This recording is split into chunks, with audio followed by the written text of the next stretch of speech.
using Camera Raw in Bridge to improve photographs. Okay, so I'll start off with launching Bridge.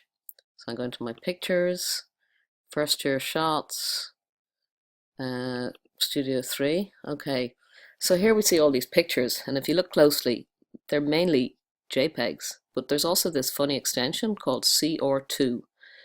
That is a RAW file, and while we haven't photographed in RAW yet, sometimes you might find that the camera has shot in RAW and you can't open your pictures or you're having problems with them.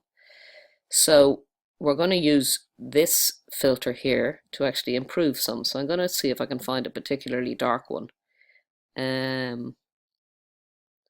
Okay, well, let's take this one, but that's a JPEG. So beside it we have a CR2. So I'm going to click on the image and I'm going to go up here to this aperture. So it's, if I see it, it's a circle, open in Camera Raw. So I'll click on that and we get this wonderful interface. Okay, and I use this a lot. So there's all sorts of things we can change in here, and we can click on these and go even further and do lots, but I like to stay in Camera Raw, so it's the first one. So if we click on white balance and go auto, okay, it isn't right really, but we can choose which do we want. Now they're going very yellow. Let's see what tungsten is. Very blue. Fluorescent. It's a bit murky. But the other thing we can actually do is change the temperature on this, which also makes it very murky. That's probably the most natural, but it's quite dark. Okay, so I can do an automatic all over, which isn't bad. Sometimes that works, sometimes it doesn't. If it doesn't work, come back to default. So we go back into auto. I'm going to go up here a bit so we can get it much brighter.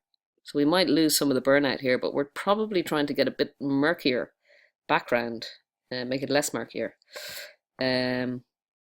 So what happens if I hit contrast? It's not really working. I'm going to bring that. If I don't know where I go, I'll go back to 0 here. That's probably as good as that photo gets.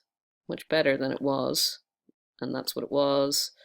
So once again, I'm going to hit exposure, and that's better. So if I just say done, all that happens is the image has this little mark on it, so it doesn't necessarily hold the changes. So if we see there, it's not holding them properly.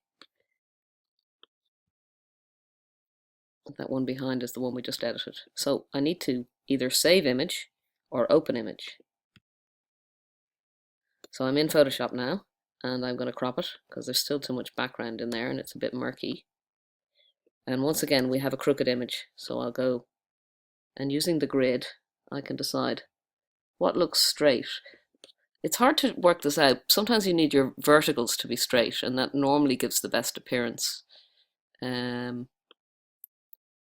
So I'll just tighten it up a bit and save. That's it.